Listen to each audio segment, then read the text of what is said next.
So obviously, you guys saw this as soon as it happened. Talk to me about the technology behind it. What exactly do you guys think happened? Yeah, so at OpenDNS we run the world's largest internet security network, and what we found was yesterday, shortly before noon Pacific Standard Time, all routes to the internet from Syria going in and out essentially fell off, disappeared, and essentially the whole country fell off the internet.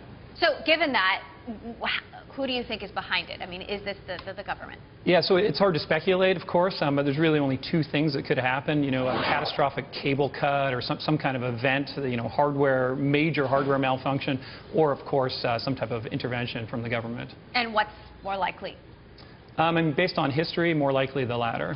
So the last time something like this happened was in November, correct? Right? Yep. And in that situation, does this resemble what happened back then? Yeah, it was very similar. They came online a little bit faster. Last time they were down for a number of days. But yes, very similar behavior. The way that they went down was very similar to the November event. So Syria's internet is provided through state-owned companies, so I imagine that makes everything a lot more complicated, right? Yeah, they're entirely run by I think it's called the Syrian telecommunications. So, obviously the internet has been a huge factor in the ongoing struggle between the Syrian president and opponents.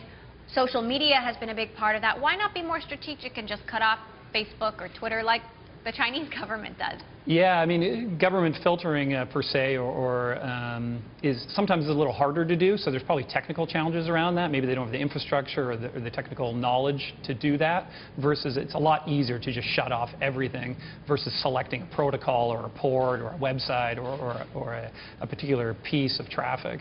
So in terms of the traffic you're seeing now, can you describe what sort of patterns you're seeing now that it's come back online? Are people, flooding to Facebook and Twitter and Google?